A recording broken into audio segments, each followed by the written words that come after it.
Hi, everybody. Welcome back to Pagan's Witchy Corner. My name is Pagan, and I am joined by a familiar friend, and that is Matthew Ash McKernan.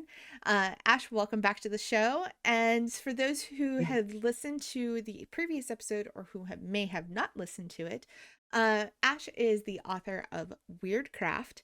You can find that episode. Oh, it's a few episodes back, but if you go search it, you'll find it. It is there. Give it a listen. Not required to listen to that one prior to this one, but if you're interested in learning more about Ash, go give that one a listen. But anywho, Ash, welcome back to the show. Thank you. Thanks for having me. It's lovely to be back, as always. I'm excited to chat. I'm excited to chat too. So today we kind of decided that we were going to talk a little bit about our experiences with Seidr, and I believe that you've also heard it pronounced as Saith. Is that correct? Yes. Which is kind of like a shamanic witchcraft practice with Norse paganism. I look at it as more of a Norse shamanism, but I know it has a lot of different aspects to a lot of different heathens. So we're going to talk a little bit about that, but we're also going to talk about our kind of kindredship through Loki and our practices with Loki. So everybody sit back and join us for that fun conversation. Here we go. So, tell me a little bit about your experiences with Seder and how you practice it. What are your kind of thoughts on it? And I know that some people say that it doesn't, I've heard that some people say that it doesn't really have a place in the modern world. So, what are your thoughts on all that? That's interesting. Um, yeah, I haven't. I've never heard someone say that, and I'm really curious what that means. I'm not sure what that means. I came across now, granted, I have to take this with a grain of salt, but I did come across a couple of TikTok videos, and of course it's TikTok, so you have to take everything with a grain of salt. Oh, it's But I true. did I did come across Wholeheartedly. this video that's like it doesn't have a place in the modern world, and I'm like, what does that mean? And they never explained it, so I'm just like, does it have a place? I'm pretty sure it does. I feel like it does. I mean, that's kind of like I feel like your whole book has a very large part of Seder that is kind of interlaced throughout it. So, I feel like it does have a major place within the modern world, but Huh, I always like to hear everybody else's thoughts when somebody says something that's sure. controversial like that. Yeah, it's a very low-key thing to say, It is a right? very low-key thing to say. Which is really funny because Loki is a huge part of my Seder practice as well as Freya, but Mhm. Loki is very intricately involved in my Seder practice, which is very interesting because a lot of people don't associate him with Seder. So Mm. yeah. Me too. Yeah, and I'm curious to hear more of your experience with Loki and Seder. But yeah, I guess for me, yeah, what was the question? Like, The how, question was what does your practice look like? And okay, also, do you believe that Seder has obviously a stance in the mm, modern world? yeah. Well, I think it does personally, and I guess my faith takes like different forms, um, and one of them is has been meditation and nature, spending lots and lots of time in nature, and um, I was doing forms of utiseta before before I knew, what utiseta was and what seder is or was, and I'm still learning for sure what it is. Hmm. And so I'm at this point, I'm hesitant to call myself like a sage practitioner, though sometimes that feels appropriate, but I guess um I like to just call it weird, like weird working, or Yeah. weird wielding, or weird crafting kind of. And I do think that Saith is a practice that works directly with weird, and that's kind of what a bit more like close to the core of what it is for me. And I've learned a lot of that through being in nature, but just living, because I Hmm. I do believe nature is capital N. Nature exists in the city as well as the country, and it's everything. It's so say this kind of like working with nature with that capital N. in a way, the nature of things, and um, whether to kind of look into nature to see into the past, present, future, to learn the best or the most skillful avenues to approach problems, Hmm. which are based on kind of like natural laws, like the way of weird or whatever. It's like there are skillful ways to do it. It's not always necessary. And with Loki, I do feel like Loki is an integral part of weird. The trickster is a part of the universe. Yes. And yeah, and on every level, like microcosm to macrocosm. And so I think Saith does a lot of work with Loki. And for me also it was like psychotherapy, like becoming a psychotherapist.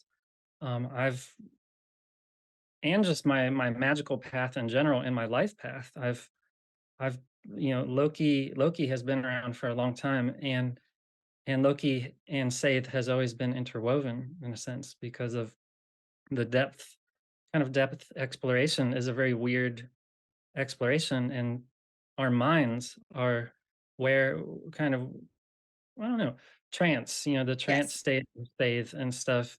It brings us into our mind and into our unconscious and into the collective unconscious. And that is the domain of Loki, right? Yeah. Uh, Hmm. yeah. So yeah, psychotherapy is in there, and you know, different magical practices that I've learned over the years. And I just love tricksters. I love like fools, and I realize that I'm mixing up the question of like, Oh no, you're totally fine, and it's one of those things that you have so many topics that are like I'm gonna obviously let you finish your train of thought, but there's so many topics that you've brought up that I'm just like yep, yep, yep, we're gonna talk about yeah. all those. So Oh, okay. I'll just pause. I'll pause um this. but I think it's really interesting the things that you were saying about Seder and how it's practiced for you, at least with obviously that connection to trance and obviously the connection to nature. And for me it's a cross between somewhere between working within the webs of weird and also that connection of the natural web and natural living, but at the same time there's so much more mysticism behind it that I think that we kind of it's hard to really describe when somebody's like, oh, what is Seder, and it's like in a nutshell, shamanism, but with if you want to go much deeper, you're like you have to do the research, because otherwise without doing the research it's so difficult to explain. And I think that's also because I think some of the knowledge of Seder has also been lost throughout time, and obviously through colonization and everything else. And so trying to find the pieces of what it's supposed to be, but also forging a new path of what it will be to transition into a future of modern society, because unlike what the TikTok person said, I do believe it has a place in modern society. And I think that it has a really righteous place with Loki. Obviously, lore tells us that Freya and Odin are huge parts of Seidr. And yes, absolutely they are. I'm not discounting them at all. But I do think that Loki has such a promising fact with it as well, because he is he's the agent of chaos. And when you look at nature, nature is nothing but chaotic. When you look Mhm. at how a plant grows from a seed to, this beautiful blossoming thing, that is a chaotic act. Living is a chaotic act. And I think that having your connection with Loki as well is so integral to all of that, because he helps navigate that chaos. Yes, he causes his own brand of chaos in addition to that, but he also helps navigate it. And for me, that's a huge aspect of my work with Loki, is that he's not somebody that I would say that is dark and trickster like. And when you say trickster, a lot of people are just like, oh, I don't want that. And I don't want that Yeah. juju in my life.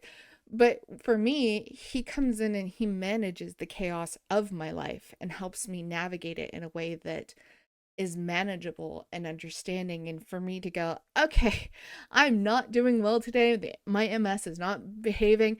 And it's just one of those moments of you're in a chaotic storm. Let's find a Mm, different avenue to manage this. And he comes mhm. in and he shows me those things. And then there are other times where he is his true nature. Um, which I have a funny story about Loki, that Loki has taken over as my gardening deity, which was Mhm. Hecate, and Hecate and I just drifted apart, which was fine. It happens. But he decided that he wanted to take over. That's cool. I'm cool with that. I am all about chaotic gardening. Let's do that. Day one of him being my uh, garden Patreon, I walk outside to check all of my plants, and in my pepper bed is a snake sitting right there.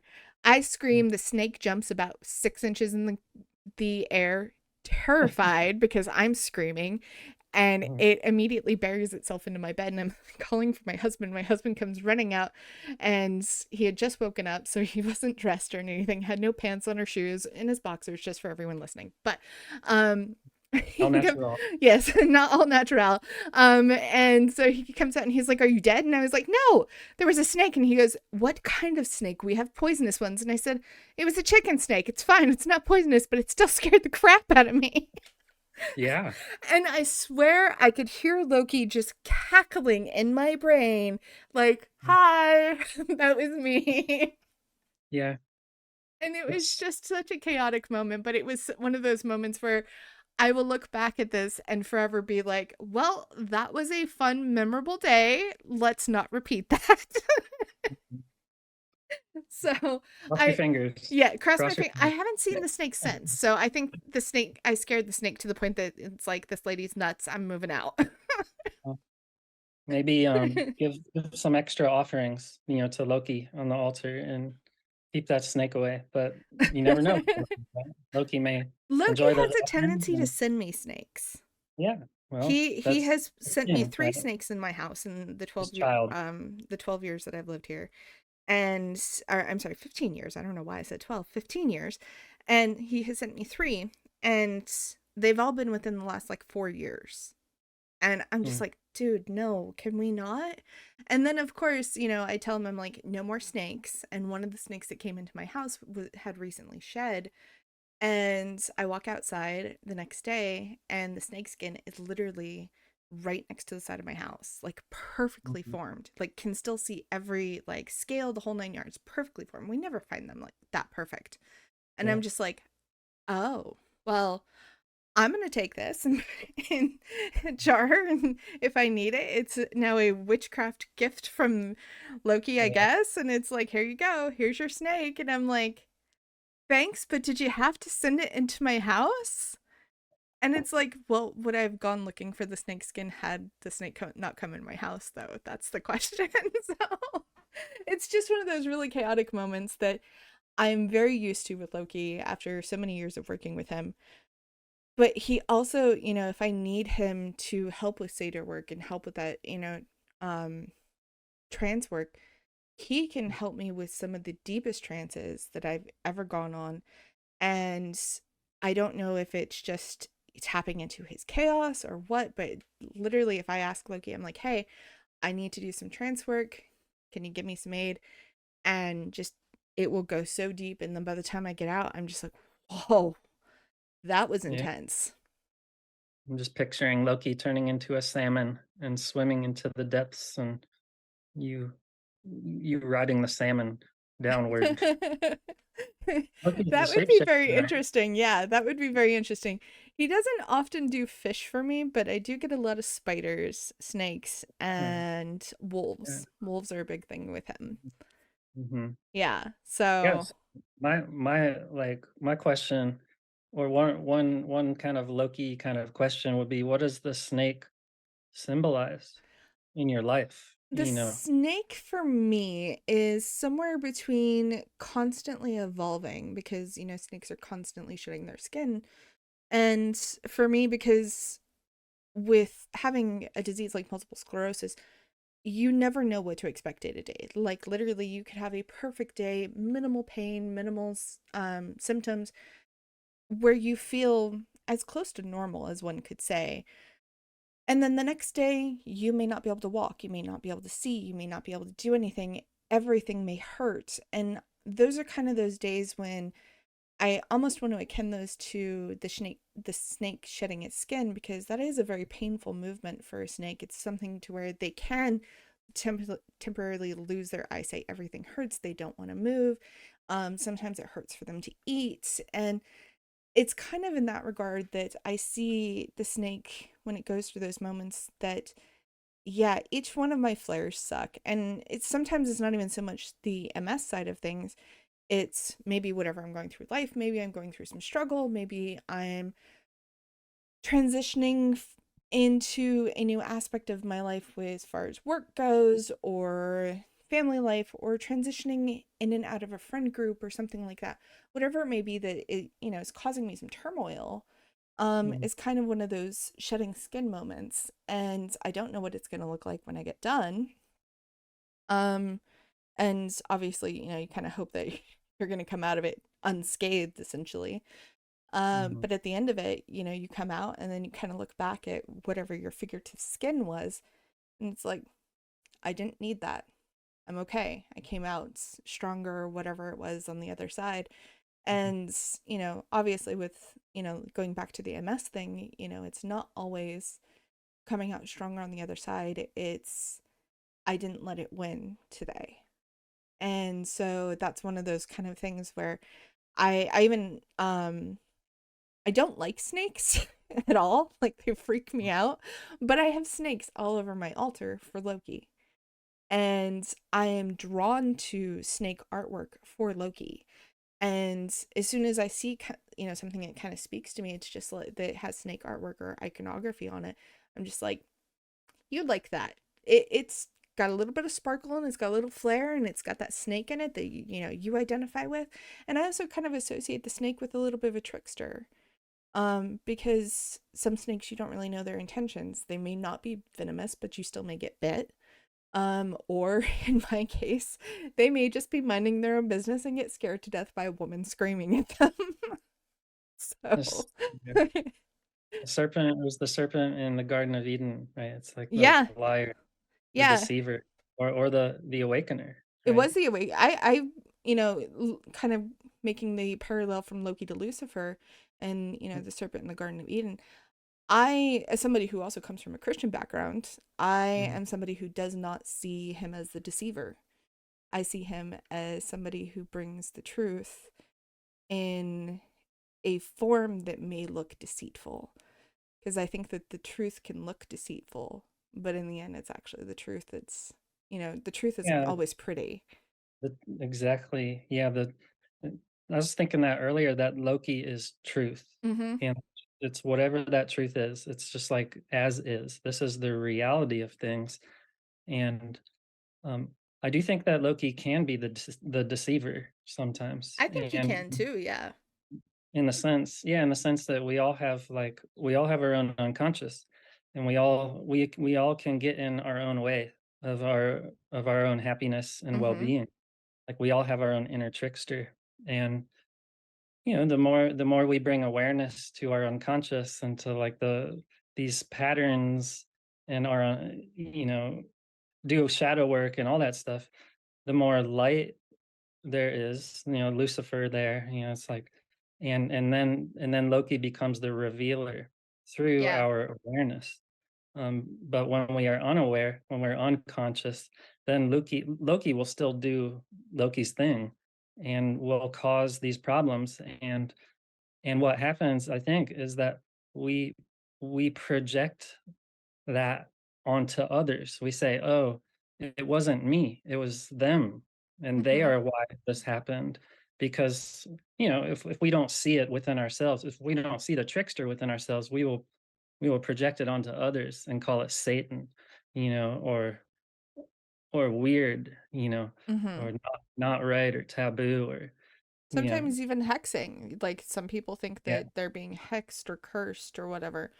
And it's a lot of times you just getting in your own way. yeah. So that is, yeah, that's Loki. That is That, Loki. uh, My kind of one of my questions for you is, how does Loki um work in your day-to-day life? Is he a bringer of organized chaos? Is he some people obviously fear Loki and they're terrified of him because of the fact that he does bring chaos, he does bring some destruction. Mhm, But at the same time, I've never felt fearful of him. So kind of what is Loki like for you? mhm. Yeah, I'm Loki, um, he, she, they, shapeshifter, definitely shows up in lots of different ways in in my life, including some ways that are terrifying. Um, and but it's this kind of strange, like self-induced experience. Mm-hmm. Loki shows up as for me as my counterphobia, Oh, and interesting. yeah, counterphobia. For those who've never heard that term, kinda sound it is what how it sounds. It's like and the phobic person runs away from their fear, and the counterphobic person runs towards their fear so that they and in both directions is an attempt to lower anxiety and, to be at peace. And so the counterphobic person generally goes towards that which the person fears or could be dangerous, as a way to find inner peace or to understand something or so that's a big way that Loki has showed up over the years because it's definitely gotten me into some troubles before, like breaking bones, doing stunts, or you fuck around you find out kind of that's That I is feel like Loki in a that's Loki. nutshell. Fuck around and find out. Yes. And yeah, I mean, I've been a fire tender for a long time, and I just love and I think fire as well as snake because they're very similar. Hmm. Um, this death rebirth kind of feeding transformation, fiery hot, cataclysm, but also providing light, providing warmth, providing a circle for people to sit equally around an opportunity to worship together. There's both the positive, negative, light, dark, shadow, you know, illumination, and yeah. So Loki shows up in my work too, and as a psychotherapist, like I feel so grateful to get the opportunity to witness Loki in real time. Like every single session, Loki is showing up and getting to see all of these ways that Loki shows up in people's lives. Hmm. It's, in both like the kind of destructive, but also in the creative ways, because Loki's never one or the other. It's like kind of it's both. And this process of shining light on that polarity of Loki is very transformative and very healing. And it's awesome to see that. And yeah, so I really appreciate Loki's fullness in that sense and shape shifting. I mean, that's so weird. Hmm. It's what you least expect, more often than not. And I think whatever Loki is just gets weirder and weirder the It's more so you true. learn. Yeah. It's so true with Loki. Hmm. On in like a WEIRD way and a WYRD way too, Hmm. because think about Loki and as far as the weird of the multiverse, the weird of with Ragnarok and stuff. So I think Loki is probably one of the ones that he's a deity that, in my opinion, kind of has like his hands in all the cookie jars, uh, or on all the different threads of the webs out there in the universe. yeah, That he can be somewhere between, brother, father figure, kind of, patient and kind and loving, and he can also be terrifying and dark and almost, that shadow in the back of your mind that's there. And then there's other times where he is the comedian and the class clown and wants to make you laugh and will literally break shit. Like, I have had podcasts go haywire with him. I have had my computer just stop working. I have had rituals just go completely awry. um, all sorts of things happen because it's kind of, he ends up becoming the Joker. Why so serious? Laugh a little, have a good yeah, time, enjoy yourself. And even in moments with my coven, and we'll be doing some kind of ritual, and then for some reason we all get a fit of the giggles and we can't stop laughing, we can't focus on ritual properly, we can't do what we're supposed to be doing. And so we have to completely, shift gears, and it's like, okay, let's try to do like some deity communication and find out why we can't stop. And Loki's just like, hi, it was me, y'all were too serious, get over Yeah. yourselves. Have he, you he's so have you funny in ever those moments. yeah. Have you ever had that experience with your MS? Um, where, where he ends up kind of influencing it to make me laugh. I Mhm. would say anybody with chronic illness has you have to have some dark humor with it, because if you don't, you're going to cry all the time, because, you don't feel good. You never get well. And it's traumatizing in some ways, because you never know. I read a poem in one of my books, forever ago. But it basically talked about MS basically being this darkness that consumes you.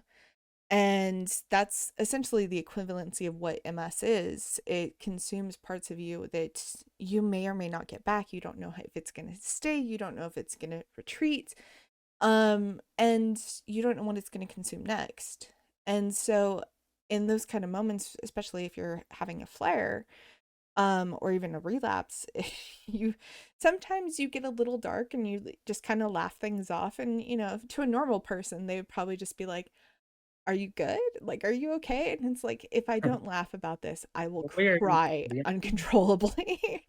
And I think in those moments, it's also like, it's okay to laugh. It's okay to find the humor in this, and to, do whatever it takes to kind of keep you smiling, and to kind of work through it in your own way, It's okay to and cry, yeah, right? it's okay to cry. And you being a psychotherapist, you probably have told this to your clients, but I did have a therapist back in the day that's like, laughter is a fantastic form of medicine. And Yeah. so if you need to sit down and laugh at a movie, or just laugh at your illness because you can't figure out why you can't feel your fingertips and you haven't felt them for 4 days and it's getting ridiculous and you can't hold anything, and you're flinging your phone across the room every 2 minutes because you can't hold it and you're having tremors, you can't do anything in that moment except either cry or laugh about it. Mhm. And at that point, I remember during one flare, I threw my phone, not on purpose, at my husband and hit him in the chin with my phone.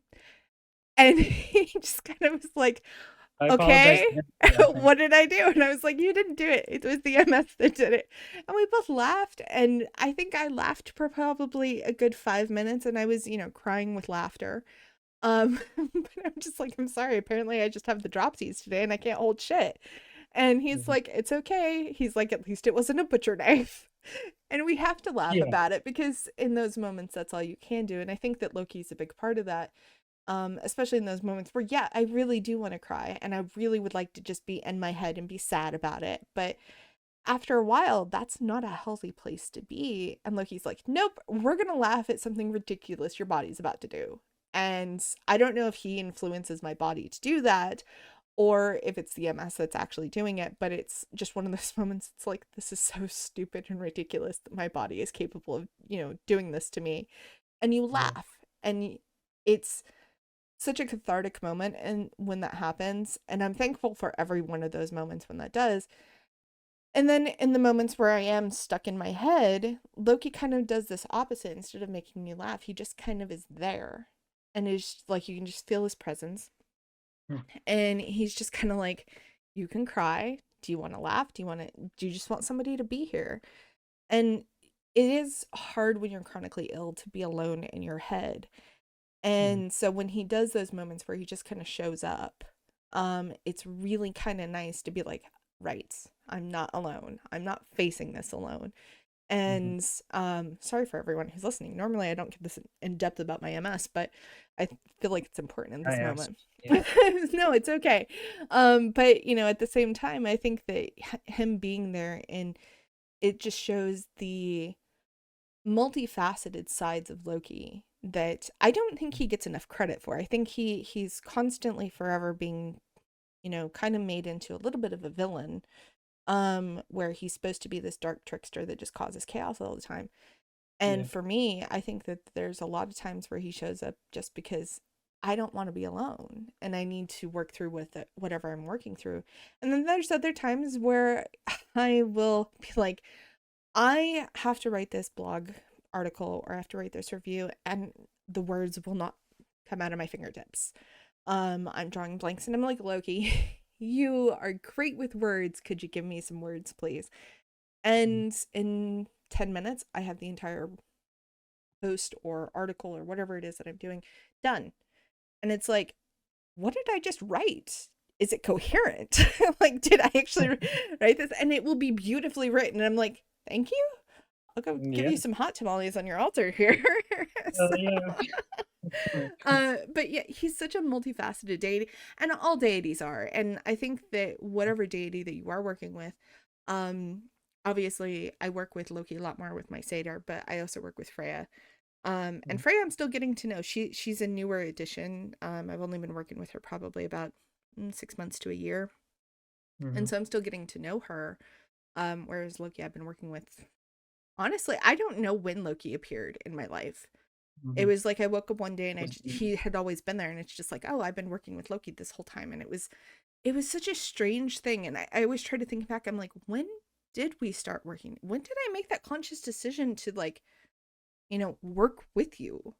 And I, mm. to this day, cannot remember that conscious decision at all. Like, I have worked with him forever, and I don't know. It's Maybe it was when you heard the name Loki, or maybe I don't. came across him I in a book. really I mean, don't you. know. I believe that he was there beforehand, I do but too. for me, it was like with same with weird. Before I heard of the word weird, I was already working with weird and I didn't know it. But then when I found that word, it was like a big aha moment. Like, holy crap! Oh shit! So same with Loki too, actually. That it's like, yeah, always been there, but there is that moment when you have the name. Hmm. It's a powerful moment when you can name something like that. It is a And really powerful moment. Yeah. yeah, whether it's Hermes or monkey or raven or coyote or spider or snake, when you can, yeah, when you have a concept in words, Loki, right? Hmm. Loki's the words, Loki's the communication, the the the information. We need Loki. After this, I mean, this conversation is just like drilling that in my Yes. mind, like in my heart, so much more. Like, holy crap, we need Loki. We do need Loki. And I think that, especially if you kind of look at the world in the state that it's in, it is very chaotic. And it's chaotic on a negative aspect because I think that a lot of people are afraid of the chaos. And when you Mm, fear the chaos, instead of learning how to basically take that natural alchemy of weird and transmute that chaos into something positive, then I think we'll see a lot of that negative. And until we yeah, start to figure out how to do that, we're going to continue to see that negative, and we're going to continue to see chaotic acts and behaviors and things just happen. And it's not that Loki's to blame. Chaos happens in nature, chaos happens yeah, naturally. And I think also if there is a buildup of or an imbalance of attitude and behavior of individuals, that yes, you can create a chaos that does kind of build up like a tornado and ends up kind of taking over and causing a lot more destruction. And mhm, things, like tornadic weather also has to balance back out in order to go away. Whatever the catalyst agent is has to balance back out. And I think in a lot of ways that we forget that chaotic deities like Loki, or whoever you would like to that work, you don't have to work with Loki. We're just talking about Loki because we both work with Loki. But I think working with chaotic deities is something that is so important because it can help us balance that chaotic order that is out of balance, and teach us mhm, how to transmute the chaos and how to rebuild from it. And there will be a lot of times that I can very well mention that without Loki and without his influence and his teachable moments for me, I would not have worked through some of the chaos in my own life. I would have not mm, been able to. I would not have been able to go through that figurative shedding of whatever that was holding me back, that was keeping me in that chaotic storm.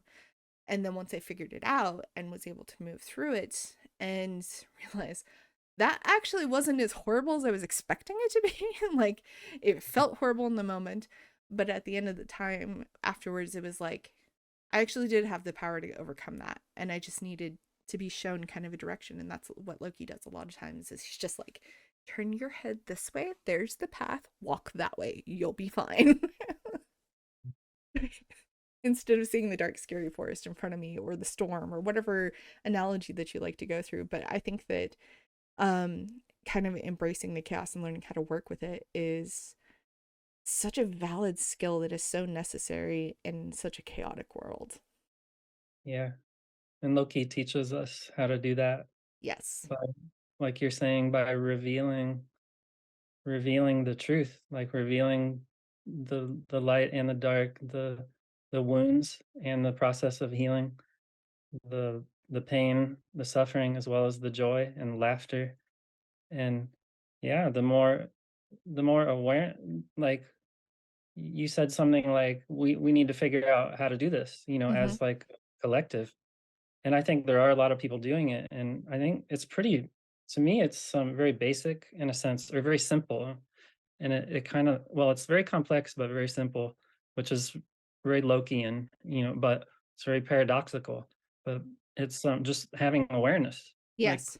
more and more and more awareness, more light, more, you know, the light of consciousness, the light of awareness that sees both sides, and sees that, um, oh my God, like my enemy is not my enemy. Mm-hmm. I am my enemy. Like I am projecting my own trickster onto another person and turning them into the devil, and then fighting them, and they're doing it to me, and we're all doing it to each other. Like this fragmentation that's been happening, everybody's blaming everybody else and not shining the light of awareness within to see Mm-hmm. how we all create our own Ragnarok. We're all doing it.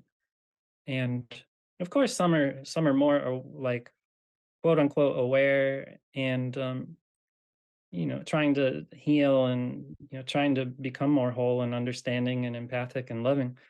um, it's a battle, though. It's like it's not easy to do that. It's not easy to bring awareness to things, because you have to see a lot of shadowy stuff. Mm-hmm. uh, anyway, it's not easy because it implicates us in it.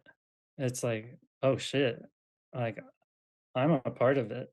Nobody wants to be the problem. But we all are. We all are the problem, though. And I think that that was really well said, the way that you put that, that we all need to take some introspection within ourselves and, really evaluate to make sure that we are not adding to the problem or being the problem.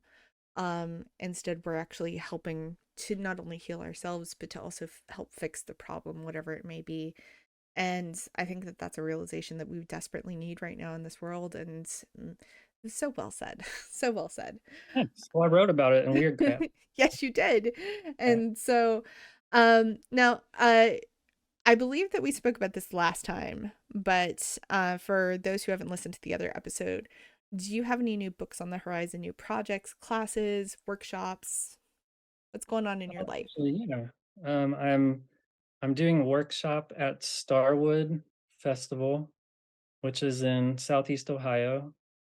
That's the second week of July. It's a week long, How um, neat. really amazing. I mean, just out of this world festival in many ways. And then the week after that, I'll be doing some workshops at Sirius Rising, which Okay. is, yeah, I've never been to Sirius Rising, but it's supposedly just like Starwood, but just in a different place. So, and then I hope to attend some gatherings like Trothmoot, um, and or Trothmoot, and the Northeast thing, and maybe I'll apply to do a workshop in one of those. But I'm definitely going to show up. And they had a lovely Loki ritual last summer at the Northeast thing that I'm Hmm. really excited. It's it's a great community that that really welcomes Loki, and Leah Svednsen obviously is one I of was just those. thinking about that. I was like, I wonder if Leah's involved in that. I want to say that she Yeah. is. Yep. Such a good book. Such a Like, good book. And for those who are listening, that if you haven't checked out Leah Svensson's book, that is Loki and Sigyn. It is available at everywhere. There'll be a link in the description if you guys want to check that book out as well. Such a great book, especially if you want to know more about Loki and how to work with Loki. And obviously one of Loki's partners. But I would say his most devoted one, and that would be Sigyn, who also doesn't get enough love. She's mhm, wonderful though. yeah. Yeah, I think Sigyn like holds within her a lot of those, like, what can we do? What can we do to I don't know, to heal, to get into a better place in relationship with each other and our world?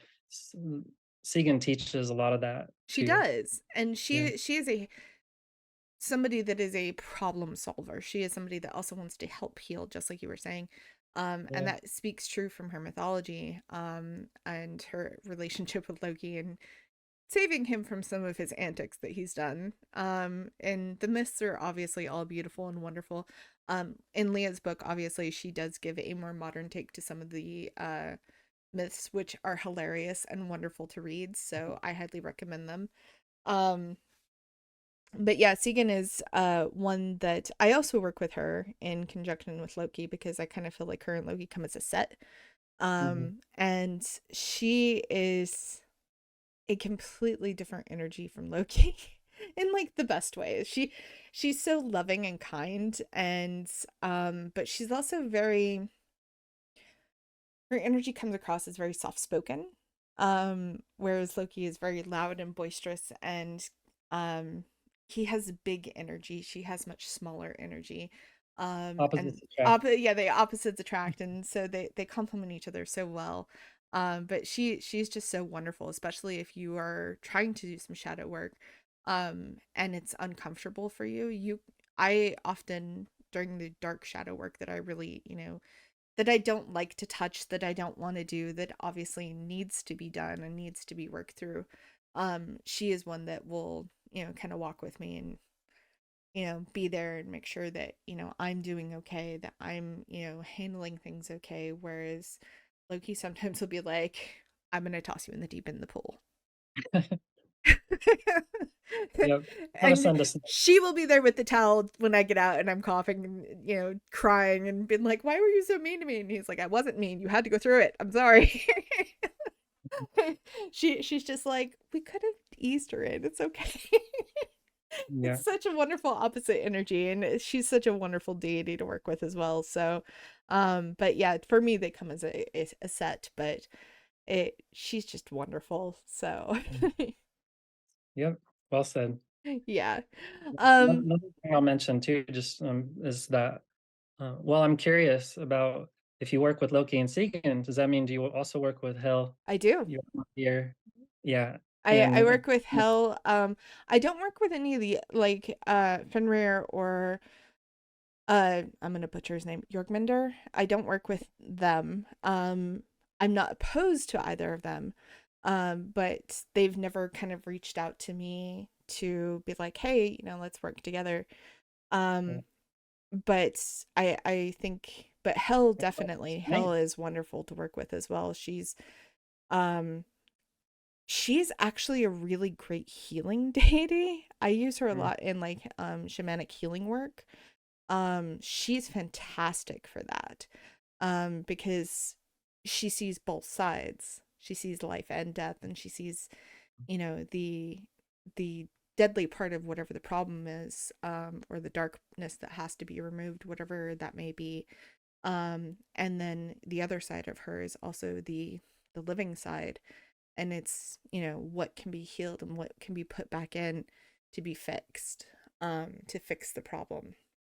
So mhm, she's really fun to work with. She's also fun to work with when I do a lot of psychopomp work. mm, And which is she, safe also. yeah, that is also part of that as well. And so she teams up really well. Actually, Loki and Sigyn and Hel team up very nicely with the Morgan and Anubis. Anubis is a new addition. Um, Well, and so they all team up very nicely together in my work, which is really interesting because they're all so different as far as pantheons go, but they do team up very nicely, which is really cool. that's a great thing is the shape shifting aspect of Loki that can allow us to, I don't know, explore the shape shifting nature of divinity, Mm-hmm. right? Through different pantheons and different cultures, different times and spaces. There are threads connecting them, It's and so cool. I love all of it. Um, yeah. so yeah, it's just something that I'm so excited with when it comes to, even any aspect of Seidr. And Seidr to me is, kind of bringing everything full circle, Mm, is one of those practices that I don't I'm kind of like you. I don't really like to call myself a Seder practitioner. Because at the same time, that's what I do. Just like I don't really like to call myself, a shaman, because I do shamanic work, but to mhm, me it's almost unlike Seder. The term shaman is kind of a cultural thing that I don't feel that comfortable using, but using that as a definition for Seder is kind of an easier thing for me. But it's interesting how Seder is something that is so easy and comfortable, and it just comes so naturally in a lot of my work that it's kind of like, you were saying with Loki, that it's like it's always been there. It's always been a mm, part of the practice. You just didn't know what it was until you had a name for it. yeah, yeah. So, That's beautiful. I mean, I don't know how it was for you, but yeah, when I came across that the practice of Seder, it was like, oh, it felt like coming home. Like yes, yes, exactly. Exactly that. It was so much that it was like, how did I'm not I go? crazy. It's like it's like I want to practice this thing, but I feel like I get some ties from, obviously I feel some of the connection to indigenous American kind of practices, but it's like that's not for me because I'm not of that, ethnicity. So that's not for me, but I feel kind of compelled to it, so I understand it. And it's like, okay, well, some of the other shamanic work of, like Eastern Asia and stuff like that, that kind of calls to me a little bit, but it also doesn't fit. And then you come across Seder and it's like, wait a minute. Is this what I've been doing this whole time? Like that this is it? This is the term? And it's like, yeah. And so it's so interesting how it works. And Seder to me also is comparable to hedge witchcraft, in my opinion. Um, with like the psychopomp work and also the natural craft and everything else. But then you add in some of those trans like shamanic abilities as well that um it just kind of comes all together. And I think that if the Norse mythology and the Norse terminology had the term for hedge witch, I think that Satyr would be probably the closest akin to that. Um, Mm, and that's kind of my opinion of that. But yeah, and anybody who's listening, if you have more information that you feel like we're misinterpreting, please share it because it's an ever growing thing that we're always learning about. yeah, And I feel like a lot of times that Satyr is not talked about enough and not taught about enough either. So if you have resources, please share them because I would love to read them, all of them, as long mhm, as they're not scary, inappropriate sources. And if you want to know what that means the ones that are written by people who believe that Norse mythology should only be a whites only practice because it's not. So mhm, we don't like those kinds of sources mhm. Yeah. because I do feel like, oh, go ahead. I was gonna say I am a firm believer that Norse mythology is open to anyone and everyone. Yeah. Amen. I'm glad that I feel seen when you said, or I felt seen when you said that Weirdcraft kind of felt like Saith was kind of woven through it, Hmm. because yeah, that's how it felt writing it. Like it felt like it felt like it's kind of how I see Saith in a way. But of course, there's way too many pages. Well, I don't want to talk down my book. I want to recommend everybody read it. It's a long read, and but it kind of explores the weird consciousness, this idea of weird consciousness, and that's Valerie Wright's term that I heard, and she wrote Voluspa Seidr has weird consciousness. Really Hmm. really great interpretation of that. But anyway, uh, I don't know where I was going with all that. I kind of lost it. Oh, Loki took. you're totally okay. I think that kind of what piggybacking off of what you were saying. Um, I don't think that your book is a long read. Because I read it in a couple of days. But I feel like your book is definitely the education source that is needed on Weirdcraft because it breaks down that consciousness and really dips into the toes of science as well, obviously. So it interconnects, I think, Mm, the factualness of science with the weird side of Weirdcraft. mm. The spoopy side that we can't really put our finger on, that it's like, oh, that's just Mystical an stuff. experience and I can't scientifically back that up. But in the same time, I feel like your book does scientifically back up a lot of those experiences. Cool. So it is a wonderful, wonderful read for everybody who is listening. And that is Weirdcraft. It is available from Llewellyn Publishing. It is a fantastic read. And I would say that if you are going to read it, this would be my advice because I read it in about a 3-day sitting. If I had to go back and do it again, I would treat it like a textbook course. And I would do a little bit at a time and kind of do the work to go with it.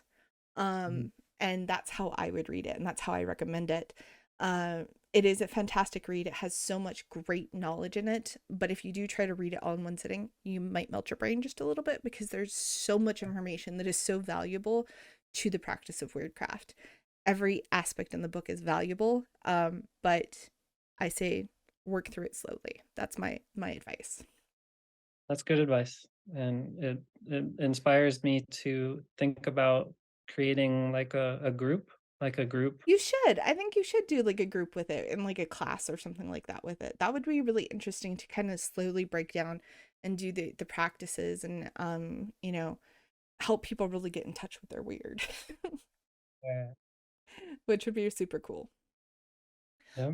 Well, Ash, we have talked for much longer than we both anticipated doing it, and this has been absolutely Yes. fantastic.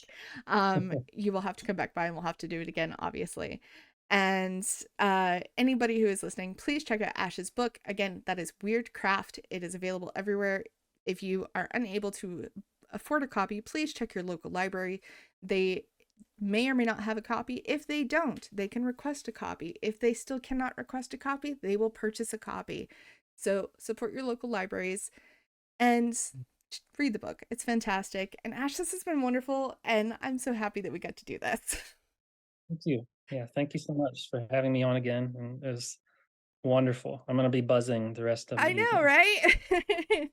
All right, everybody who's listening, thank you so much for being here. And I will see you all next time. Bye, everyone. If you're a lover of Pagan's Witchy Corner, then prepare for some really exciting news. I have started a new podcast, Pagan's Reading Nook. Don't worry, I'm still going to be creating all the Pagan's Witchy Corner content that you all love. But as you all know, I have a huge passion and love of books, which has led me to create this new show.